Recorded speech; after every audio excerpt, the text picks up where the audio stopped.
Today I'm going to show you how to do the jump rings. For this assignment we're going to make 10 large jump rings with the dowel rod, 6 small rings with the round nose pliers, and we'll link them together in a 2-to-1 pattern. First off, we're going to make the rings, and making the rings involves making a spring. So you're going to have the larger rings. We'll use a dowel rod. You could also use a pencil or something similar shaped. We're going to make a spring. And to do that will be similar to how we did the S shape. I'm going to have you have a little bit sticking out so you don't stab yourself in the finger.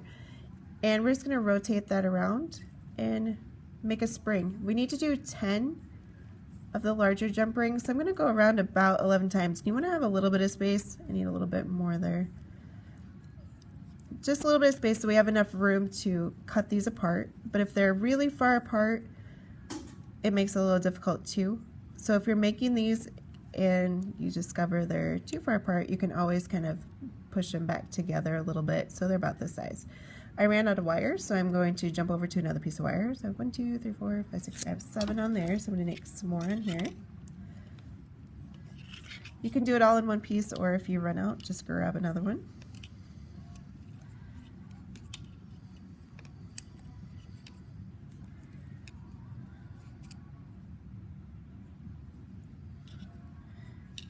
Okay, it looks like I have more than enough here. So I have these two worth. Like I said, we're making 10, so you want to go around at least 9 times, or sorry, 11 times because of this straight piece that you're trying to get rid of. And I'm just going to lay this over here so it's out of my way. And I'm going to have my small ones we're going to make with the round nose pliers. You do want to use the bigger end of the round nose pliers so that we have a big enough size to work with. I'm going to show you how to get that started. So I'm going to start really close over here, and as I rotate I'm going to actually pull this towards my other hand so it's at a little bit of an angle. That way as I make the spring, the tail is going to work its way over here, so you want to make sure the tail is towards the outside.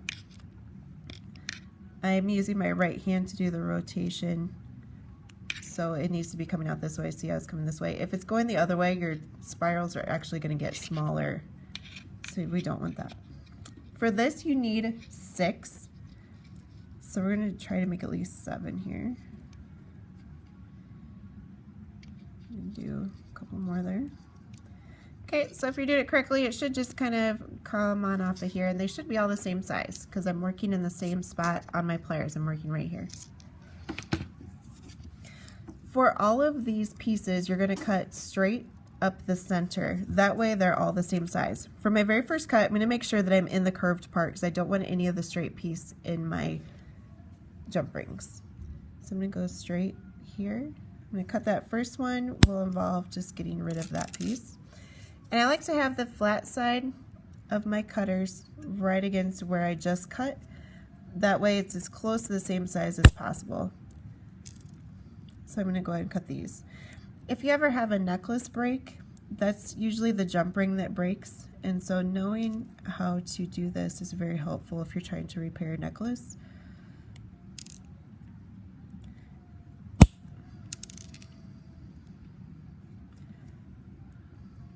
And you do have to cut them one at a time, so that's always fun. So I wanted 6 of those, so it looks like I have my 6.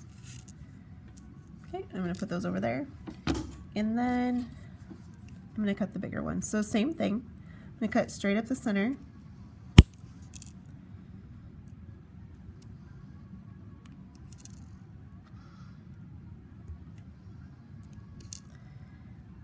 until I get all 10 that I need.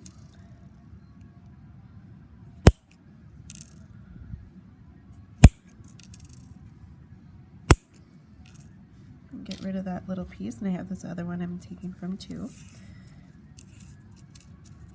That I have 6. So I'm lining my cutters up again right at the end of this. That way they're all the same size. Jump rings can also be used for chainmail.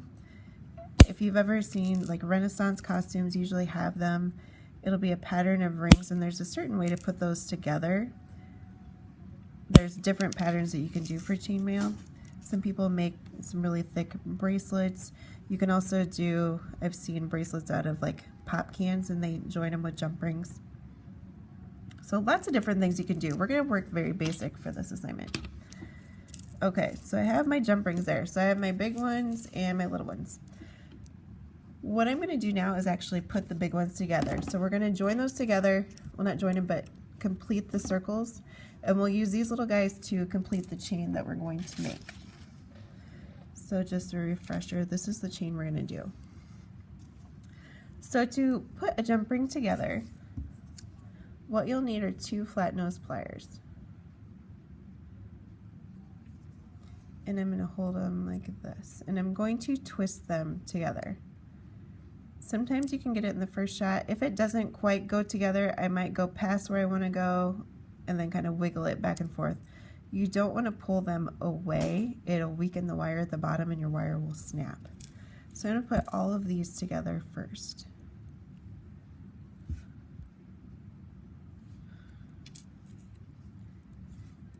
So it's important that these meet up but not overlap, and you don't want to gap either because then it'll fall apart.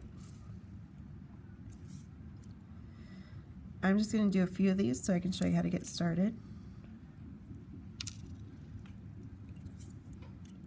But I would do this for all of the big rings.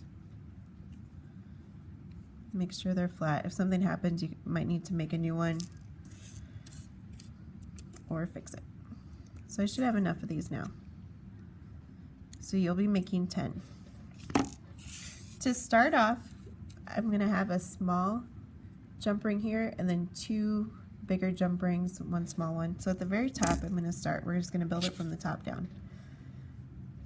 I'm going to hold my little jump ring in my flat nose pliers, and I'm going to put 2 of the bigger ones in there. So that's going to hold them together.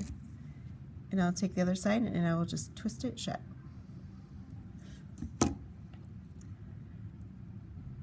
Then I'm going to take another small one and I'll put these 2 in there plus 2 new ones so I can continue the chain.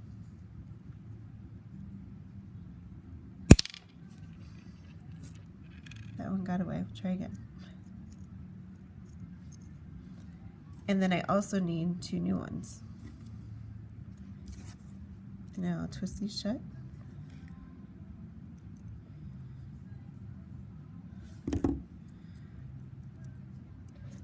So then I have that.